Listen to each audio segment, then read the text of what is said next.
নবান্ন অভিযানে পুলিশি নির্যাতনের বিরুদ্ধে বুধবার বিজেপি 12 ঘন্টার বন্ধের ডাক দেয়। সেই মতো বুধবার সকাল থেকে রাজ্যের বিভিন্ন প্রান্তে বিজেপি নেতাকর্মীরা রাস্তায় নামেন বন্ধ সফল করার জন্য। কিন্তু ঝাড়গ্রাম জেলায় দেখা গেল ঠিক তার উল্টো চিত্র।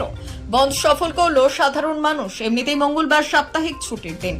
বুধবার বিজেপির বন্ধের ফলে সপ্তাহে দুদিন ছুটির মায়া কেউ ত্যাগ করতে পারেনি। তাই রাজ্যের অন্যান্য জেলায় বিজেপি নেতাকর্মীদের বন্ধ সফল করতে যেখানে কালঘাম ছোটাতে হয়, সেখানে ঝাড়গ্রাম জেলায় বিজেপি নেতাকর্মীদের কোনো রকম মিটিং মিছিল ছাড়াই বন্ধ হয়ে গেল। আজকে ভারতীয় জনতা পার্টির যে 12 ঘন্টা বন্ধ, ঝাড়গ্রাম জেলাতে যেটুকু দেখলাম যে মানুষ নিজের ইচ্ছাতেই বন্ধটা পালন করল। এই বন্ধ করানোর পিছনে ভারতীয় জনতা পার্টির কোনো কৃতিত্ব নেই। বন্ধ যে পার্টি রাখুক না কেন, বন্ধ থাকলে তো আখের গরিবদেরই ক্ষতি হয়। এই খেটে খাওয়া মানুষদের উপর খুব প্রেশার পড়ে। সেই জন্য এই সর্বনাশা বন্ধের পক্ষে আমরা নয়, আইনের পক্ষে, ন্যায্য বিচারের পক্ষে আমরা, কিন্তু এইরকম গরিবদের উপরে কোনো প্রেশার পড়ুক এটার পক্ষে আমরা নয়।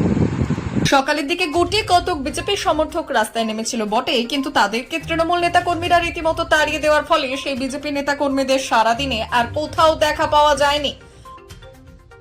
এবং দেখা যাচ্ছে গোটা ঝাড়গ্রামব্যাপী মানুষ স্বতঃস্ফূর্তভাবে এই বন্ধ পালন করেছে।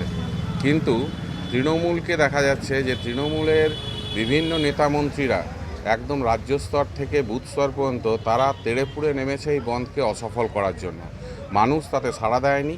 অতএব তৃণমূলকে আমরা মনে করি যে তৃণমূল এই যে বনে আমাদের পশ্চিমবঙ্গের যে বনটি খুন হয়েছে তাদের সমর্থনেই যেন ওনারা কথাটা বলছেন। ওনারা মুখে এক কথা বলছেন, কাজে আরেক করছেন। তো আমরা এর তৃণমূলের এই দ্বিচারিতার ধিক্কার জানাই। লোকসভা নির্বাচনের পর জেলা সভাপতি থেকে পার্টির বেশ কিছু নেতার বিরুদ্ধে টাকা নয়ছয় করার অভিযোগ ওঠে, যার ফলে জেলা বিজেপি কার্যত দুভাগে ভাগ হয়ে যায়। বিক্ষুব্ধরা সভাপতি এবং বাকি নেতাদের বিরুদ্ধে সোশ্যাল নেটওয়ার্কে কথা বলতে শুরু করে।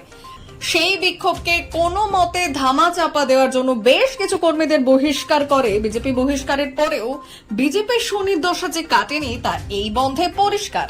ব্যুরো রিপোর্ট, আজকের ঝাড়গ্রাম।